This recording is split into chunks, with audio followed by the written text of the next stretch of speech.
Hello, everybody, and welcome back to another episode of the Radiant Media Podcast. This time, we're going to do things a little bit differently. Instead of being like super casual with it, we're going to react to a couple of choice videos that we think are relevant to today. We're going to talk about Mark Zuckerberg unveiling the new Orion AR glasses, and we're also going to talk about Joseph Gordon-Levitt's comments on AI and its influence on content and movies. You just want to spoil the whole podcast before we start? Or Well, like, I figured I'd give the people a little bit of a precursor to what we're talking about today. I think it's helpful for them. Is that what you think? Yeah. Is that what you want to do? I do. Oh, Yeah. okay. All right. Exactly. And then we're going to talk about what else? We're going to talk about Dr. Squatch because I don't think there's a marketing team on the planet that is better than them. And I think we should talk about them a lot more than we do because we don't talk about them much when we do these shows. But I feel like every single time we do this podcast, they're doing something new, unique, funny, original, and you know they push the boundaries, and I think that's why they're so well known. Awesome. All right, sounds good. Let's get into the first one. So this first one is going to be Zuckerberg talking about the Orion AR glasses. Here we go. This is Orion, our first fully functioning prototype, and if I do say so, the most advanced glasses the world has ever seen. This Wednesday, during the annual MetaConnect conference in California, Mark Zuckerberg unveiled Orion, a prototype of augmented reality glasses developed after 10 years of research. With a field of view of approximately 70 degrees, these glasses will allow users to access immersive experiences such as large multitasking windows, life-size holograms, and big-screen entertainment. Orion's interaction system combines voice, gaze tracking, hand tracking, and an electromyography bracelet, a medical technique that studies nerve and muscle function. This enables simple gestures like swiping, clicking, or scrolling. Currently in the prototype phase, Orion is being tested by Meta employees and select partners. Its launch is planned for the general public in the near future. What do you think?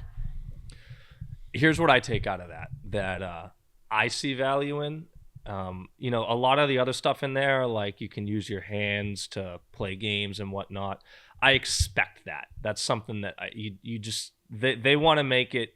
They want to add something to keep you entertained and whatnot. I'm not surprised that they're doing that. What I like is it shows a quick snapshot in there. You see the food that's kind of out on the table, and it tells you right there, okay, this is the ingredients you have. Here's what you can make with that. I think that's pretty cool. I think what it's going to do is it's basically going to act as that part of your brain that stores memory. And sometimes, you know, we're human, we forget stuff. That technology will not. And so that aspect of it, being able to save recipes and stuff like that, and you can you know, think about all the different tenses where that's going to be valuable. I think that from that minute-long video is the biggest value I take out of it. Then, of course, goes without saying, the medical stuff that you can get from that. I'm sure it can track like your pulse, your blood pressure. I know it mentioned vitals. So yeah, those kind of things. If anybody's having a medical emergency, perhaps this thing can catch it beforehand. Maybe it can, you know, call 911 or different things like that. I'm sure if they don't have that, they'll be able to incorporate it in. That's going to save lives. And so that's right there. That's incredible that we have the technology to be able to do that. Yeah, I think those are all really good advantages. And one thing I was talking to you about before is that I think there's a really key difference between this and the Vision Pro, because with the Vision Pro, what happens with that is that it's pass through. So you're actually only seeing a screen view of the outside world. Whereas with this, you're actually seeing the real world. And I think, like, you know, a lot of people's problem with the effective phones today is that it keeps people out of the real world. We're constantly looking at this virtual world. But I think, you know, inevitably, like, the virtual world is not going away. So we need to figure out a good way of merging the two. And I think that, like, even just from a physical perspective, like, your posture could potentially be a lot better if you're looking upright more instead of constantly looking down at your phone. And I think there's going to be probably a lot of health benefits to that. Sure. I think this is much better than the Vision Pro just from an appearance perspective. You know, there's a lot of people, myself included, that aren't going to walk around with that on their face. the glasses, I could see myself doing that. I am beginning to hit this point that I think probably everybody does at a certain age, where you're like, okay, this technology, man, it's getting a little crazy here. I'm definitely hitting that point. That doesn't mean I'm not going to use it. Of course, I'm going to use it. Thing's awesome. Yeah, you feel that way now, you know, but in right. in 10 years, it's scary. But I think this I think comes everybody feels that way. It's freaky. One of the things that I am thinking about that unequivocally is going to be a con of this is kids are going to get their hands on this, and you know, I don't know, you know, an 8-year-old with this on his face, they're going to be able to do some crazy things that we couldn't do at 8 years old. And so, you know, they're going to be exposed to some things that we weren't exposed to, which is going to be a challenge. You know, we'll see what parental controls are on these things, but you know, that's one area that my mind goes where I wonder, you know, how we're going to solve those challenges, you know? I don't know. I don't have the answer yet. I mean, I feel like the thing that we have to remember too about this is, like, I don't think this is gonna come out tomorrow. Like, no, there's no like mass manufactured availability of this yet, and I don't think we're gonna get that for probably another few years. You know, maybe like 5 years or so, 6 years, and I think like until then, things are gonna develop so much that we'll probably be a little bit better prepared for the cons of this. But like how they say, like, the iPad kids. Oh yeah, there's gonna be like what's Orion kids. Definitely, people are gonna throw this on a 3-year-old. Yeah, they're gonna be like, all right, give the kid the glasses, and he's gonna like play all. It's gonna get crazy. Yeah. So yeah, I guess like what I'm interested about is, like, I wonder how much it's going to be developed, right? Like in the first couple of generations of the iPhone, it was very much like, you know, some basic stuff on there, like the games weren't all that cool, but Temple then Run, all that stuff. Yeah, all that stuff. But then it like progressed and the cameras are getting better and better and better, and like, you know, competing with, you know, some of the better cameras. And so like I wonder how much this is going to develop, because it's, you know, it looks great, but also like it looks pretty kind of basic right now, because like you're just kind of able, and this is me without fully knowing what it's exactly able to do, but it looks like, you know, you can kind of like ask what this is or what that is. But I wonder if there's going to be like a little bit more like higher advanced, like virtual reality things coming through. Like I wonder if, you know, you're going to be able to like watch movies through this thing, even though it's like an AR glasses, or you're going to be able to you know, play games on this. Like, are you like, you can already do that on a MetaQuest. So I guarantee you're going to be able to do that. If not, I mean, there's going to be, you know, like Netflix and Hulu are going to start, they're going to want to partner with Facebook or Meta on these, and they're, you know, it's going to be a race. It's going to be, you know, it's going to be the next frontier, if you will. You know, there's all these streaming companies and gaming companies are going to want to partner with Meta on this and be able to get their platform on there first. There'll be exclusives. VR gaming is going to take a huge jump here. You know, it's there's going to be things like that. You're going to be able to turn your house into like a paintball map, you know, and like your friends are going to be able to like hologram in and be able to play with them. It's going to get, it's you can just like that like it's weird, but like it excites me too. Yeah, that like, part. Yeah, that sounds awesome. Like I guess what I'm talking about is like, is the development of things like that gonna like, is it gonna be prioritized toward these glasses compared to something that's, you know, at this point more advanced, like the Quest 3? Like, are people gonna point so much of their resources into it that we could do something like that where, you know, maybe like it turns into like a paintball. Well, what I think is I think Orion is going to replace the MetaQuest, if that's what you're asking. I think it's going to basically be like, you know, like how gaming consoles have been, like the PS2, 3, 4. This is going to be like the next one, you know, and then, you know, they're going to make new versions of this. Like what? There's 3 MetaQuests. Yeah. How many of these will there be before they're freaking contact lenses? Yeah. You know, it's so that's how I look at it. It's just gonna be, which is what it is. It's upgraded VR, and you know, they're able to now let you stay in the real world, but now it's just it's a joint thing, right? And that's why I think it's an, you know, if we're talking about the the good nature or bad nature of it, like I think it is overall good because it's like, people, we just are going to use technology. So if we have something that's going to allow us to, be like more available to the real world while still having our virtual resources available, I think it's going to be a good thing. Yeah, I mean, I'm kind of in the middle right now, just from what I'm looking. I mean, we have to see how the working world evolves to this. I mean, you hear people say, "Oh, I can't remember who said this, but they were, like 9 to 5 jobs and in person, they're not going to exist in a decade." Yeah. And I believe that. Yeah. Just like what we're doing right now. It's like we don't work 9 to 5, and there's going to be a lot more people on a similar schedule. In saying that, I wonder how this is going to affect all sorts of industries, whether it be sales or marketing or how about this, computer science. There's going to be coding is going to be a thing of the past. They're not going to people that got degrees in that. The AIs do all of that now. There's I'm sure they'll be they'll migrate into something different. Like, by no means do I think there's going to be nothing for them, but I think they're going to migrate into a different, maybe almost like an advisor role where you monitor the AI and you kind of keep it in the guardrails, if you will, because at what point is it its own entity? It kind of is. Like, at what point does there need to be somebody to kind of keep it in the path that we want it to? Well, I think that's where the major crossroads is going to be, because like, I don't know, because we're not there yet where, I think like AI is really taken over.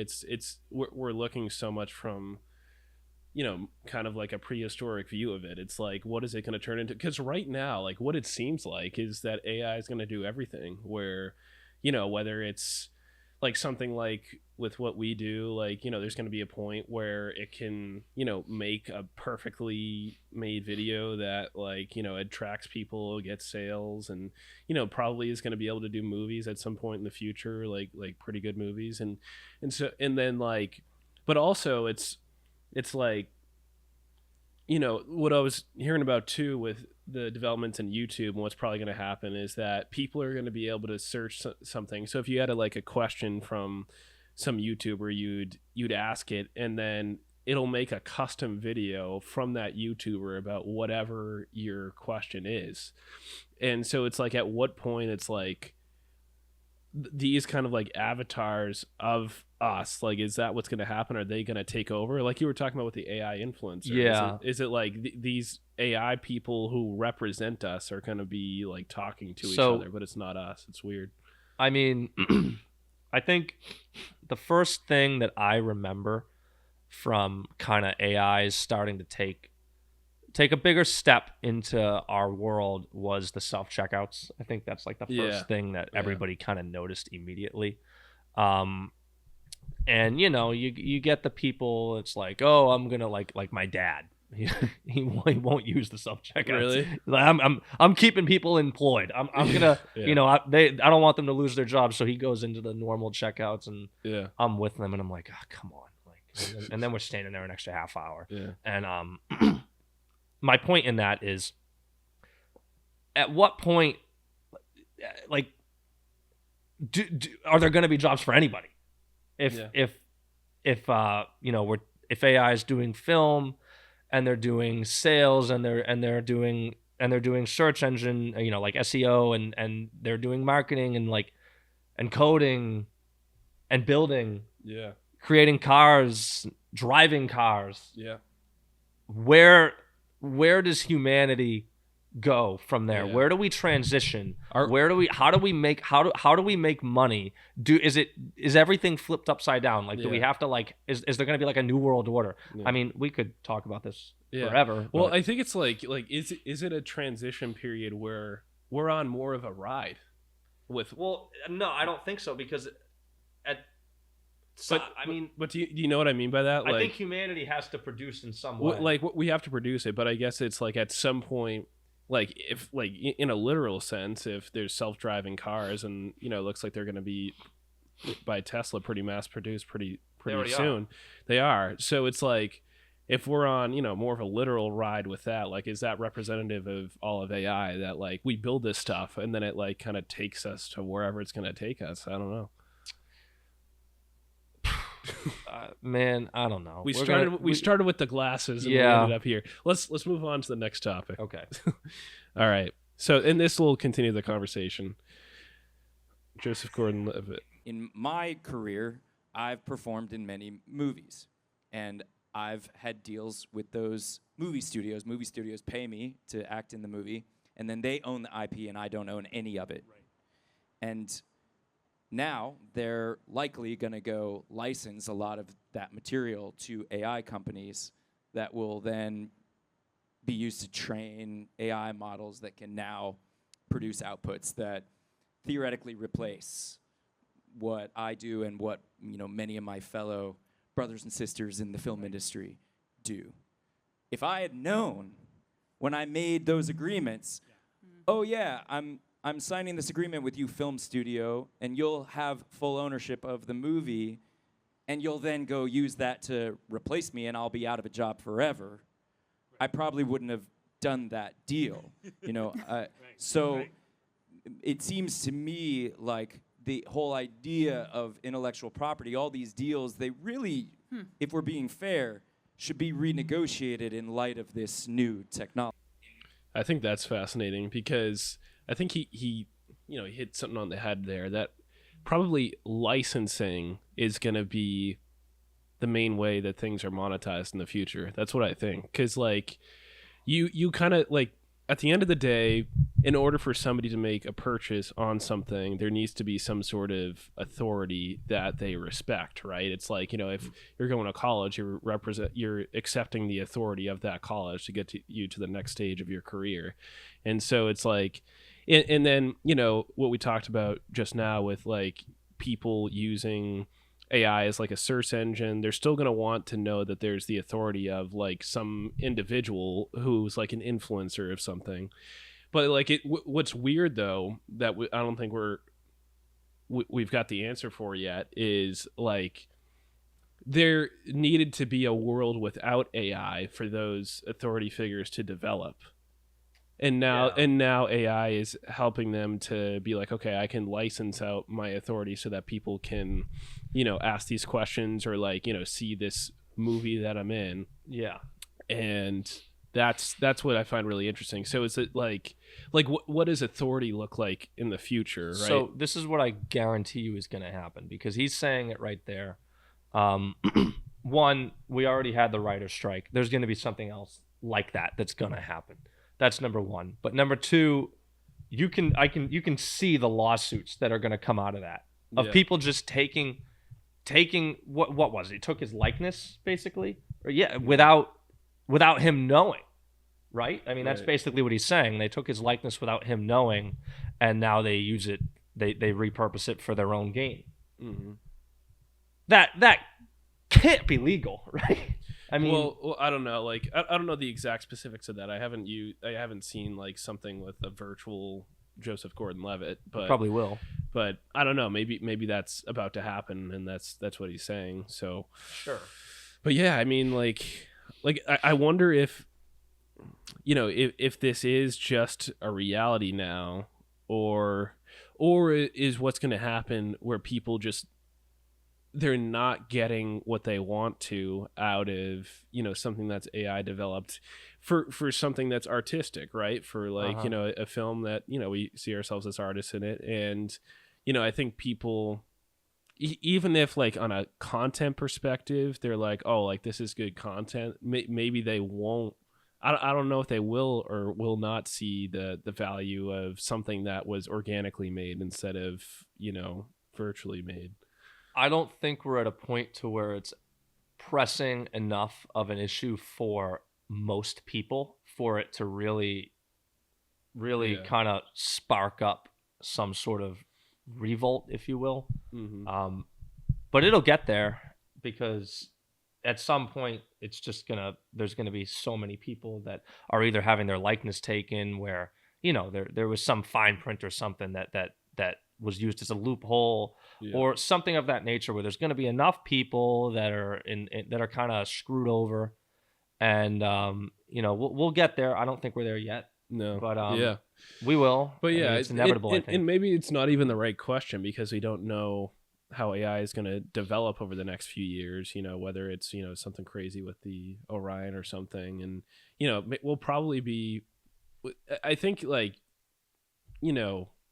the questions we're asking right now are underdeveloped compared to what they're Right. going to be in a few years. We're going to be like, oh, like that's what it turns into, And I heard somebody say too, this was interesting, that we won't even talk about AI as a thing anymore in a few years in the same way we don't really talk about the internet, because with the internet It'll just be life, with the internet, with we'll say Wi-Fi every once in a while, but it's like we just use the internet as the tool for life, and it'll probably be the same way. Yeah, I mean, yeah, you're probably right.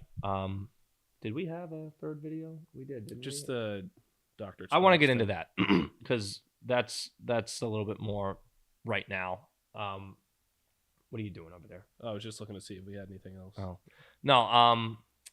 So Dr. Squatch is. Let me tell you.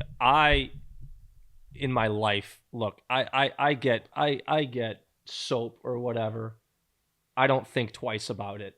But they take something that is an everyday necessity item that is just kind of like whatever, it's not. I don't think anybody thinks soap is exciting. No. And they take it and they make it awesome. They take it and it's like something that so many people want now, and they don't do anything different in you know what I mean? Like they've got their soap and it's got organic materials in it, and that's a good staple of authority for them that they use. But it's just all in the messaging that makes it this product that transcends others in its industry, and they do it through being through I don't even know what word would you use. Just really clever. They push boundaries, and they're not afraid to push boundaries.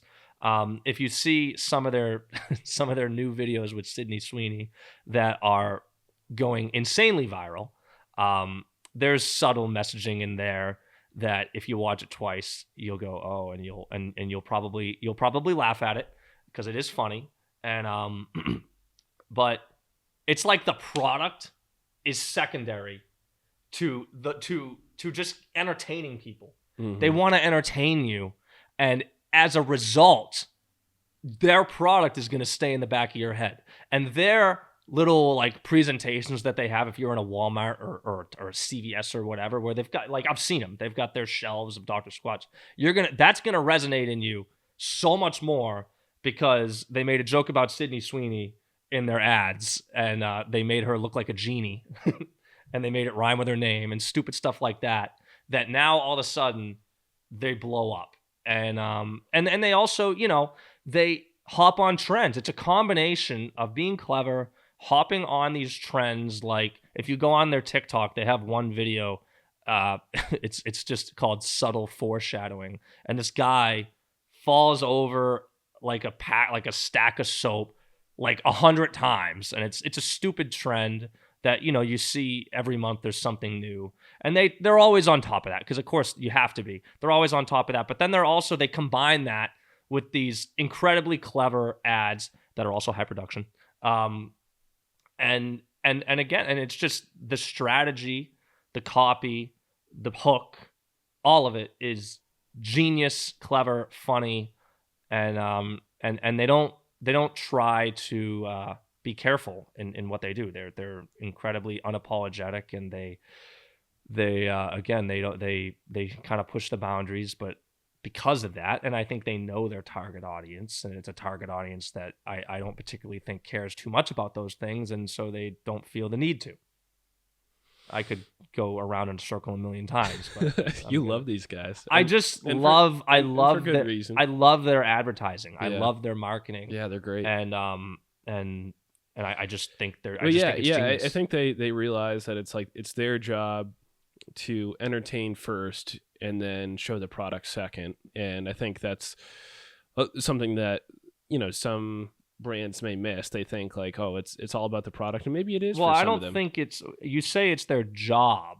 I think, well, I guess their CMO made it their job. And it was somebody somewhere had to make that decision. You know what I mean? Had to make what decision? To put the product second. Yeah. Where you don't see that very often. Yeah. You know what I mean? Like you see that with like Super Bowl commercials. You don't see that be the constant identity of a product. Right. Yeah. Well, I think it's like probably the most successful ones, they have something creative around the product that like it, and in that way it doesn't come across as too pushy, because it's just like, oh, like you gave me a good time and your product is associated with that. I'm going to remember that good time I had as I buy this product. Another company like that's True Classic. Yeah, exactly. So I think they're both really doing a great job of that, and it's like it becomes something memorable in your head, and it's like you and I think you kind of like feel a connection with them. It's like, oh, like these guys are doing their best and they have a good sense of humor, and I want to support them. Yeah, and I love when people take things that are in itself not exciting, and you just you turn it into this I get the first word that came to my mind was like this spectacle, of just a ball of entertainment, and as a result, that's what it is. It's like it's just like a ball of entertainment. That's what it is. Like social, like on Instagram or TikTok, you're going through every single video you scroll through, you're going to be entertained by, whether it's a UGC video, a high production video, or whatever, or a trend. It's entertaining, and so in a sense, that's what I mean. Like, no, I know it's a ball of entertainment, and they don't even try to push the product on you. It's just they throw it in there. Like obviously, it's the basis of it, but that's not their goal of the ad. It's really to just entertain you and make you laugh, because they believe, and they're right, that if you're entertained by it, you'll buy it, or you'll remember it better, and you'll buy it. And I just I think there's that strategy, and then you've seen in the past, and I think it's harder to replicate. Like, remember Billy Mays? Like, how many people can find a guy like that as a spokesperson? Like, a lot of these people would try to find spokespersons and or spokespeople, and that I feel like is way harder, because now you're putting it all on one person, and you're banking on them being entertaining in the product being first. They're not trying to entertain you. It's like their demeanor is entertaining you, but the product is still first. The product is first. I mean, I'm sorry, the product is not first, and their goal is to just entertain you. And so it's a strategy that I love, and we will do with clients in the future, more than we do now. But as we grow and we have more resources, we're absolutely doing that because I said so. Okay. No, I totally agree. All right, cool. I think we said we're going to keep it short and sweet this time. Yeah. So, I guess if nothing else, we can pop off. I guess we're popping off. All right. See ya.